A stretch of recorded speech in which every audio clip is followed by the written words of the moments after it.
Thank you very much, Keir. Thank you for your support. Thanks to France and to Emmanuel for organizing this meeting and leadership of France and UK of this coalition of buildings. I think that Keir almost said all the outcomes which are very important for us. No lifting of any kind of sanctions until Russia will stop this war. And I think more pressure on it, more packages of sanctions. This is important. The second point, as you said, Keir, that new packages to strengthen Ukraine, and we heard of some of leaders' new packages. We are very thankful to all the leaders, and we had that was very good. 41 countries, the common voice, how to strengthen, how to push Russia, and everybody. That is crucial. That everybody understood and understand that Russia for today doesn't want any kind of peace. That is very important, and we will work on security guarantees the closest weeks and days, and I think this is very important not only for today, to think about our future. Thank you. Please come into the embassy. Can Ukraine survive without European troops?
Good afternoon. Let me start by thanking President Macron for bringing us together today.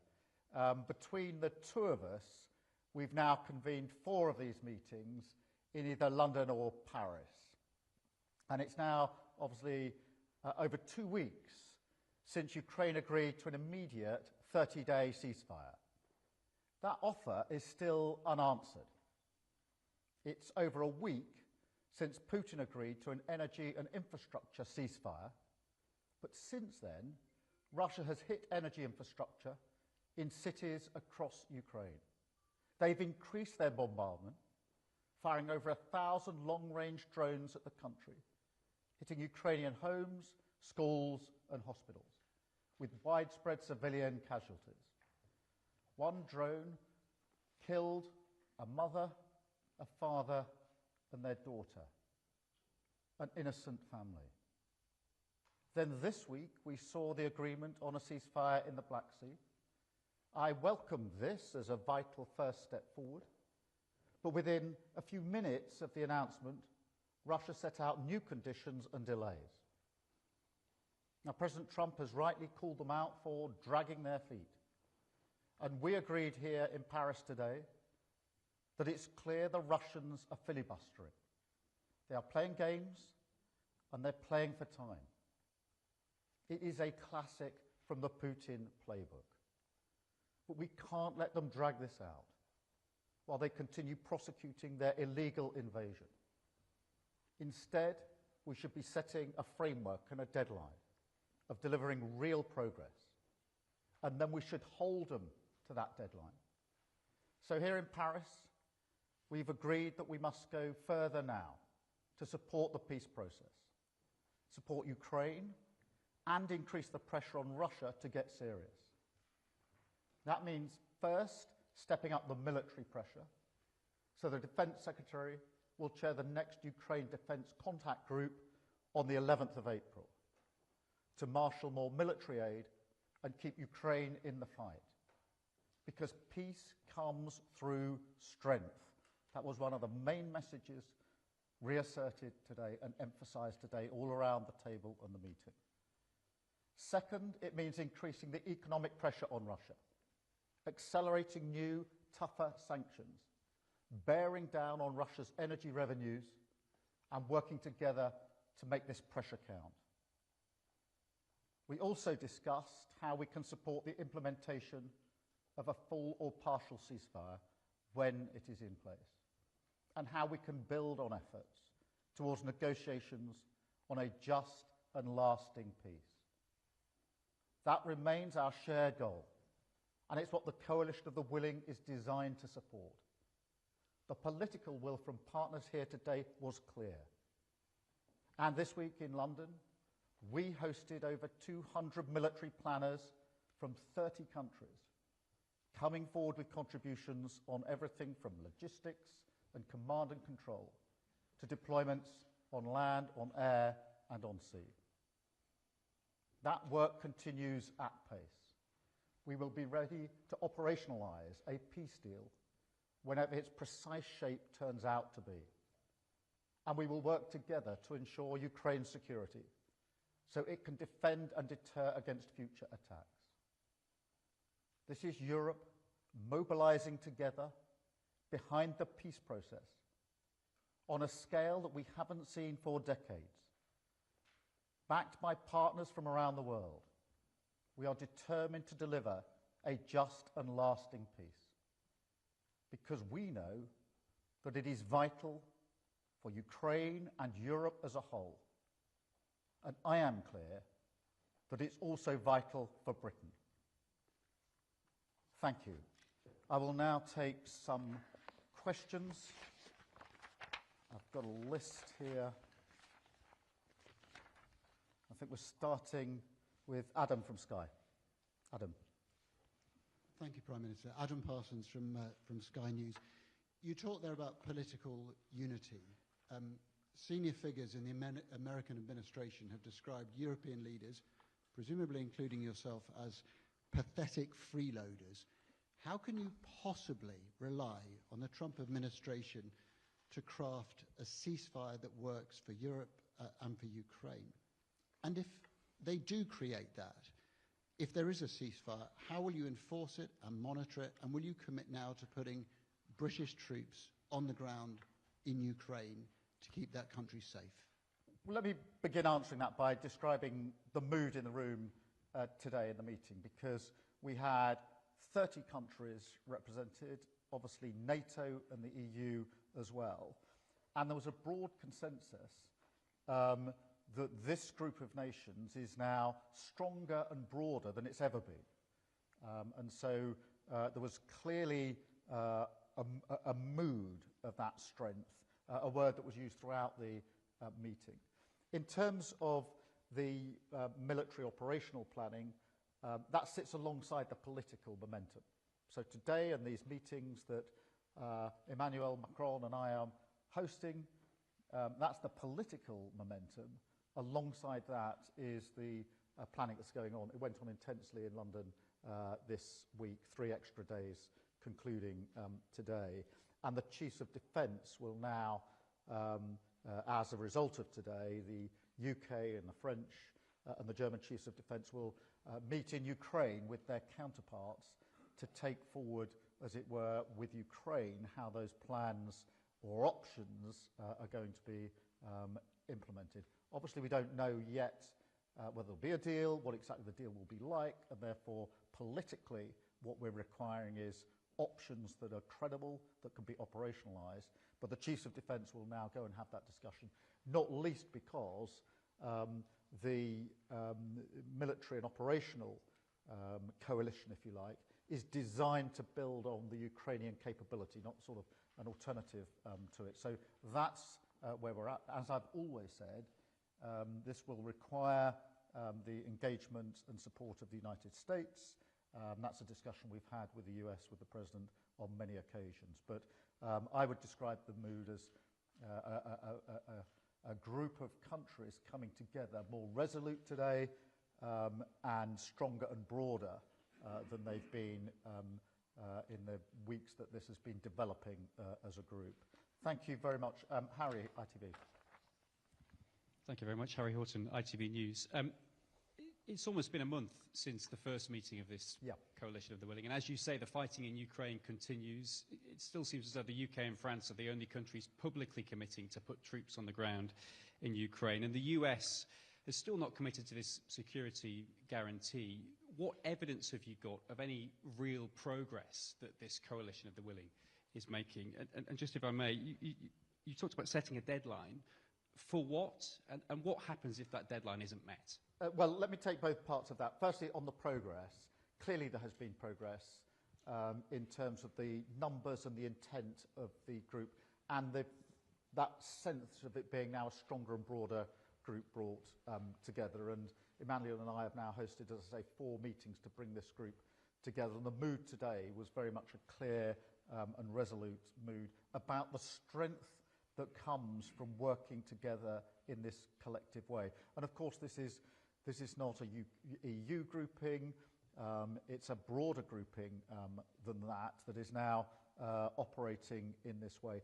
On the progress we've made, I mean, the planning, I went to see the planning myself on Thursday of last week. We had 200 planners in London in our own headquarters, split into groups that were dealing with the optionality when it comes to land, to sea and air, and now obviously the development of that through the Chiefs of Defence going to Ukraine. Yes, it's optionality. Nobody knows whether there'll be a deal or what the shape of it will be.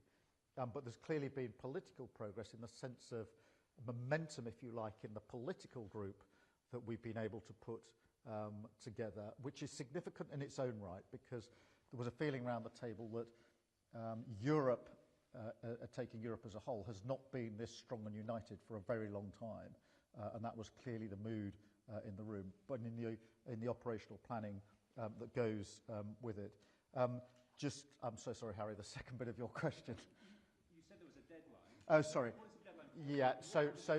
Yeah, so the point here is, as it were, a preliminary point to a deal, which is our collective view is that Russia is playing games, that Putin is back to his old playbook, and therefore the pressure needs to go on to Russia to get more seriously to the negotiating table and to have a framework or a deadline, if you like, for responding to what the Ukrainians have already put on the table and what the US is seeking to achieve in their initiative.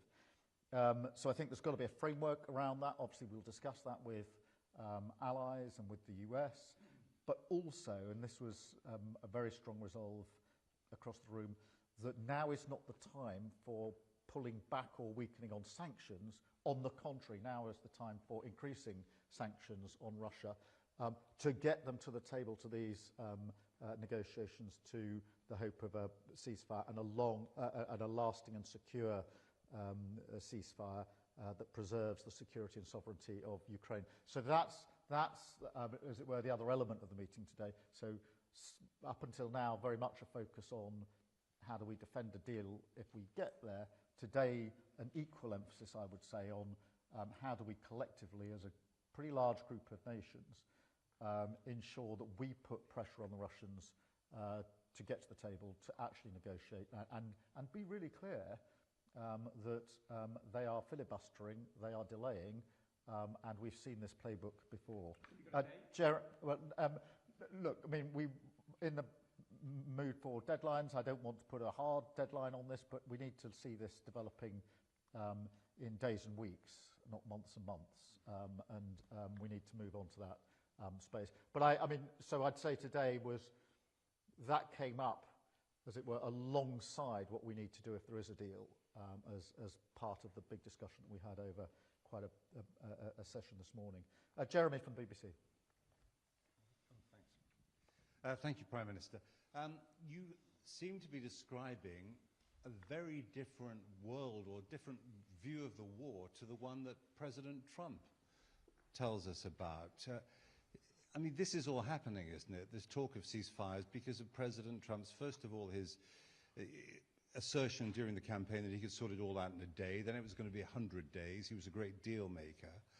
That actually there is a reality here that neither side believed there could be a ceasefire, neither Ukraine nor Russia, that President Putin has made it clear on multiple occasions that actually his view of what should happen is not a ceasefire, but it is either victory through capitulation of Ukraine or victory on the battlefield. Isn't it time, in fact, to actually say, this isn't going to work? We shouldn't be going for a ceasefire. We should be going for something else, maybe more military support for Ukraine that will enable them to make progress on that battle. No, I don't agree with that. I think that President Trump absolutely clearly wants a lasting peace in Ukraine, and that's directing all of his actions, and in a matter of weeks he has got both sides, as it were, to a negotiating table, and we've made some progress. Ukraine has clearly put forward 2 weeks ago now its proposal in relation to a ceasefire. What we now need to do, in my view, is increase the pressure on Russia to get to that proposal on a ceasefire, to meet it and to match it as a first step towards a lasting peace. And I think that's the right course, and that's why we are supporting the US in this endeavour, and that is amongst the things we discussed this morning. And at the same time, we have to answer the question, if there's a deal this time, why will it hold in the way that the deals in the past have not held? Because this wouldn't be the first time that a deal has been reached, but what we need to make sure is it's the last time that a deal is reached and not breached and is held to. So that's why we're focusing on pushing forward and put pressure on Russia and answering the question, how would you defend a deal if a deal is in place? And I genuinely believe that is the right course. Everybody wants lasting peace. Everyone wants a negotiated settlement, not least the Ukrainians. They've been subjected to this illegal invasion for over 3 years now. They've been incredibly resilient. Zelensky has led from the front, in my view, over all of those 3 years, and he's now leading from the front again in relation to these ceasefire discussions. Thank you. Follow up on that, Prime Minister. What makes you so certain, then, that there is a way of persuading President Putin to give up his long-held and very publicly discussed views on the future of Ukraine, which he believes should effectively be part of Russia. Well, nobody could stand here and I'm not going to say with great certainty by date X we will have got to this point. What I am saying is that this is a process. I believe the goal is the right goal, which is a lasting peace in Ukraine that secures the security and sovereignty of Ukraine.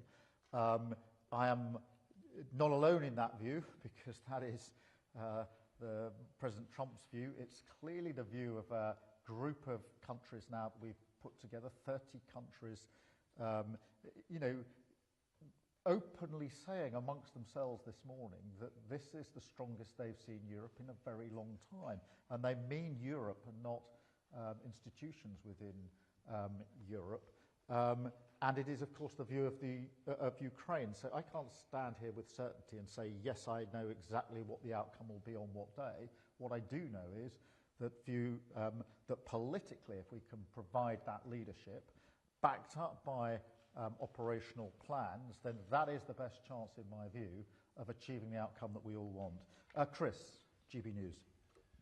Chris Hope, GB News. Prime Minister, Russia's today warning of a direct conflict with NATO if your coalition, the Willing, puts troops on the ground in Ukraine. Will you give MPs a vote on your plans before that happens? If I can quickly ask about the spring statement yesterday, you told us that we'll be £500 better off from the spring statement, but just next week, energy bills go up, council tax bills go up, water bills, broadband bills, TV licence, rail fares go up, plus national insurance for employers, plus fees of income tax thresholds. £500 won't touch the sides of what's facing your voters next week. Are you gaslighting them? And what's your message to them about the cost of living crisis?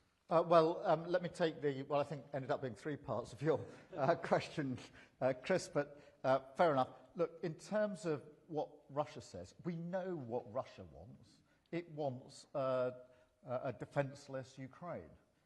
So it doesn't surprise me that Russia's saying their position is Ukraine shouldn't have any capability of its own or any assistance or help from anybody else.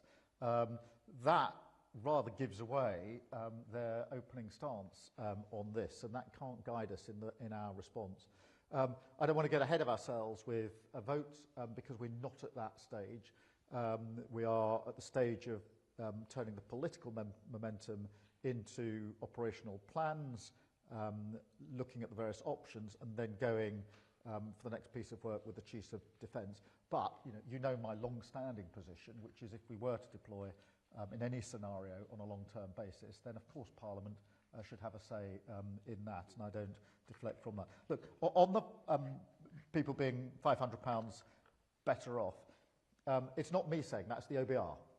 And that is really important because we said that we would improve living standards under a Labour government, and that is what the OBR says we are doing. And obviously their calculation takes into account other factors. That is materially different to the last 14 years. If there's one thing above all else that singles out the last 14 years under the Tory government, it's that it was the biggest downgrading and reduction in living standards in generations. So that is really important. And of course, alongside that, interest rates are coming down. If people are on mortgages, that makes a material difference. Wages are up higher than prices. So in terms of what people feel in their pockets, that's a really important measure. And of course, for those on the lowest income, that's 3 million people, they will have that hike in the minimum wage. So what we're doing is, in answer to your question, securing our economy, taking the decisions that are necessary, seeing that impacted in the OBR's assessment that people will be £500 better off, so living standards will go up, very important. But at the same time, because of the investment we made in the NHS and others, we've seen 2 million additional appointments in the NHS. We said we would do that in the first year of a Labour government. We've done it in 7 months.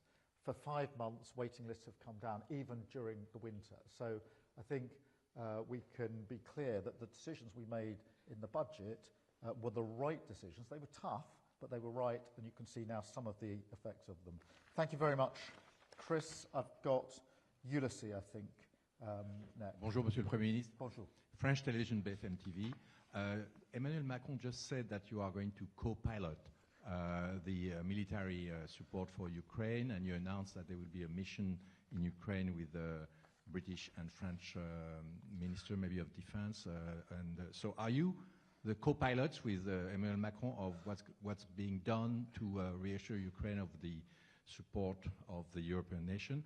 And also, Emmanuel Macron this morning again explained how he sees this force of reassurance, this European force. So how would you describe this force?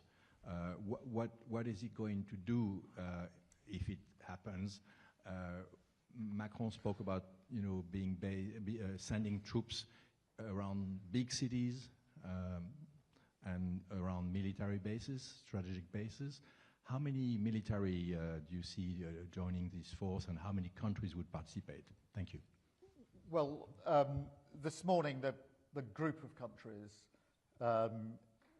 asked Emmanuel and me to sort of lead the coordination of the efforts that we have touched on this morning. Now, that is obviously something we do in conjunction with and in liaising with all of our partners at every level. But it's really just to take that effort forward and then to take it into the next stages, the Chief of Defence meeting that will be happening in Ukraine, and to ensure that we keep the momentum going in the group that we've been able to put together. But let me just be really clear. This is a group of countries that are coming together in this way because each and every country represented, each and every leader is taking that leadership role at a crucial moment. And in a sense, I would say collectively, rather than I wouldn't focus on individuals, I wouldn't focus on Emmanuel or myself, I would say as a group, we are answering the question, which was, should and can Europe step up? To which the answer collectively is, yes we should, yes we can, and yes we are stepping up. And that's why I think the mood was of a stronger group and a broader group this morning. On the way in which the one aspect of this would work, and I say one aspect because there was a broader sense this morning that this is of course about Ukraine, but it is also about the future of security and defence in Europe more generally. And that's why the mood was very upbeat and determined. And in relation to Ukraine, I would describe this force as one. I mean, the first thing is we need to make sure the Ukrainian capability is as strong as possible. It has to be built on that. There's this idea of a porcupine strategy, which is making sure that Ukraine is in the strongest position. They've got an incredible fighting force now. They've got 3 years' experience in conflict on the front line. So building that capability, maintaining and building on it, but also putting this, I would say, I say coalition of willing, I mean, this is a force designed to deter in order to send that message to Putin that this is a deal that is going to be defended. That's, I suppose, the best description of it. We're familiar with that, obviously, in other countries in Europe, but that is done in the recognition that we also need US involvement in that. Thank you very much. I've got Kieran from Guardian. You didn't say how many countries are willing to do and how many soldiers do you think this force would be? Oh, well, I'm so sorry. Yeah. Some figures like 30,000. Yeah, so we've had 30 countries at the planning meetings. Different countries are putting forward different capabilities in terms of where they are able to contribute, and that's why we've broken this down into different planning scenarios, land, sea and air. But many countries are coming forward. I won't go into all the plans for reasons you'll understand, but when you've got 200 planners from 30 countries who are there voluntarily, that nobody can force them to be there. They've come along to be part of this, to say what capability they're prepared to put forward, which is a good thing.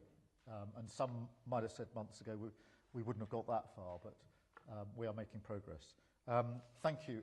Sorry, Kieran. Yeah. Thank you. Kieran Stacey from The Guardian. Overnight, President Trump announced his intention to impose 25% tariffs on cars and car parts coming into the US. Did he give you any notice of that? Does that make you pessimistic about the chance of signing a US-UK trade deal? And what happens if that trade deal doesn't come about and we do get hit by these tariffs? Well, look, I think the tariffs are very concerning. There's no doubt about that. And I'm really clear in my mind that the sector, the industry, does not want a trade war.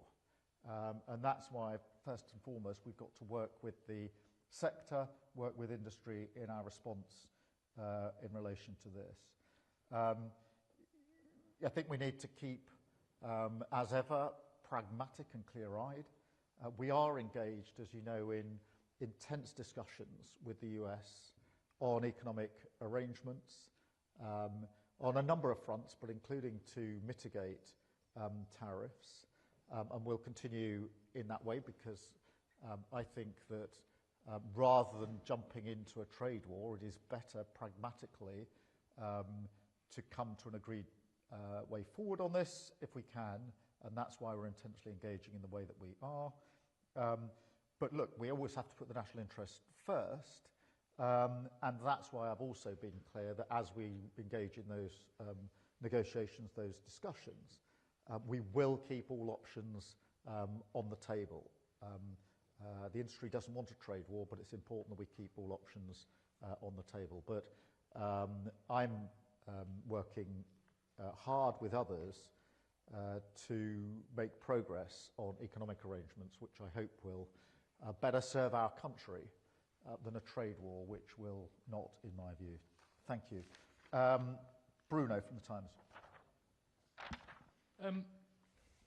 You said that this was about defending a deal, having a force but designed to deter. We know the Russians don't like it. We've also heard from Trump's envoy talking to the Russians who described talk of it as posturing and posing. So it doesn't sound as if the US is very likely to be there. And on the European side, despite all this unity, if you want to do a security and defence pact with the EU, you'll first have to do a deal on fishing on catch quotas for cod, herring and scallops. Surely that's just insane in this period. Well, look, firstly, to take that in stages, I don't doubt that Russia doesn't want the deal defended. Because an undefended deal is in their interest. That's what happened last time, and look what they did. So I don't pause for long on that particular point. On the US, look, we're talking to the US all the time, at almost every level, including NSA level. I speak to the president regularly, and it is really important that we continue to do so, working with the US, being clear about what we're achieving. And look, broad consensus in the US that Europe could and should step up, and actually, that is what we are doing, and that is in our interests. It's in the interests of the US, and it's in the interest of defence and security in Europe. And look, I'm going to resist your temptation to start talking about because I don't think a running commentary has helped in the past on any of these matters, and I'm clear in my own mind that whether it's in relation to the work that we're doing today on a broader defence and security, frankly, because we're talking about defence and security of Europe as a whole, or on the question of a defence and security pact with the EU and the broader reset, which of course we're working on as well, I think it's right that we do that in an orderly way. But I think it's fair to say that relations with our European partners are very much stronger now than they've been for some considerable period. And that is a good thing for the defence and security of Europe, in my view. Thank you very much. I've got David from Mail. Thank you. Sorry, just to press you on fish, can you give us some clarity about whether you'd potentially sort of be willing to continue the status quo on fishing rights beyond 2026 in return for a defence and security deal? And again, are you not disappointed that fishing rights are being sort of weaponised in this way and put on the table? Shouldn't it be taken off when talking about security and defence? And just on the spring statement, Paul Johnson has said today that there's a very good chance that your government is going to have to come back for more tax rises or spending cuts in the autumn, suggesting that pensioners and the wealthy could be targeted next. He's right, isn't he? And shouldn't pensioners in Middle England be worried? Well, let me take that in stages. Alongside what we're doing today, which is not to do with the EU reset, it's obviously a broader question of a number of countries. We're making real progress. At the same time, we are looking to reset our relationship with the EU. I think there is a better, closer deal to be done on trade, on defence, on security, on issues like energy. We're working hard at that with the EU. My strong view is that the best chance of getting a reset that works for both the United Kingdom and the EU is not to engage in negotiations and discussions outside of the arrangements that we've set up. That was tried a number of times in the past and, to my mind, didn't work particularly well. So I don't want to avoid your question, but I don't want to get dragged into the very thing that I want to avoid, which is trying to have some sort of open negotiation through press conferences rather than the orderly way that I think is most likely to be to achieve the results we need, and actually to be the right thing in our national interest, because in the end that's the thing that I have to focus on as we go through this. On your question of tax, well look, the first thing is to say we haven't raised tax in the spring statement. And I think at every press conference I did before yesterday, the challenge to me was, you're going to have to raise taxes in the spring statement, aren't you? And I said, wait till the spring statement. We got the spring statement and we haven't. What we've done is built on the stability that we need and to go further and faster on security and growth in what is undoubtedly a changed world. We did have manifesto commitments in relation to tax and what taxes we wouldn't raise, and we've kept good to those promises. Obviously, I'm not going to write future budgets. Every Prime Minister and every Chancellor from every government always takes that position. But you know, if you look at the pattern, if you like, or the intent from both the budget and the spring statement, you'll see that when it's come to the decisions we've had to make, we have not taken the decision to increase tax, and I think that indicates the mindset that we bring to this. Thank you very much. I've got Philippe from Le Monde. Philippe. Hi. Given your current commitment for security of Ukraine and also the defense of Europe, what do you think of the proposal of the future German Chancellor Merz to create a kind of European defense community together with the EU member states, with the UK and with Norway? How do you react to this proposal? And second question, Merz also is asking for a discussion about the French and British nuclear umbrella. I would like to know what's your reaction about this proposal, what could be the contribution of the British dissuasion, nuclear dissuasion. Thank you. Well, look, on I think both parts, as it were, on European defence and the measures that are being taken. Firstly, at the EU level, I welcome them. I welcome the fact that there are now proposals that the President of the Commission has put on the table, particularly in relation to funding. And we shouldn't underestimate just what a big step forward that is for the EU. And I'm pleased about that, because I do think that just as we've increased our defence spending, other European countries should do so. And by providing credible and effective funding mechanisms. I think the EU has taken a really important step forward there. We will continue to work with them on that. I think that true it is that Norway and the UK will broadly work very closely with Europe on defence and security in any event. That is not a new thing. Obviously we work very closely, particularly with Norway in relation to matters up in the North Sea. So that's nothing new about that. I welcome that. That is good progress. On the question of nuclear, look,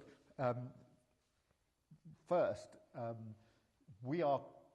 our nuclear capability, our independent deterrent. I obviously went to meet one of the submarines as it was coming back in from a long tour last week, and then had the keel ceremony for the next generation, the Dreadnought. It's a very important capability, deterrence capability that we have. We do commit that to NATO. So in that sense, we are already committed in that way. But on the broader question, I do think it's important to the defence of security in Europe that France and Britain in particular are working as closely as we are working at the moment.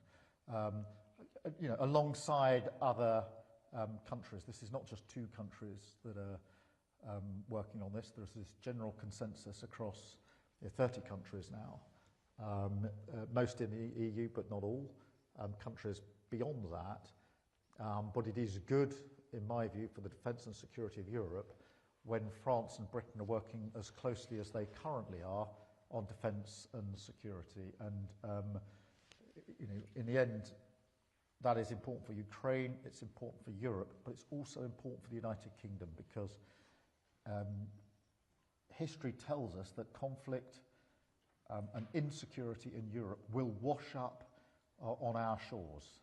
And so it's very important in our own national interest that we work in this close way. Thank you very much. Thank you.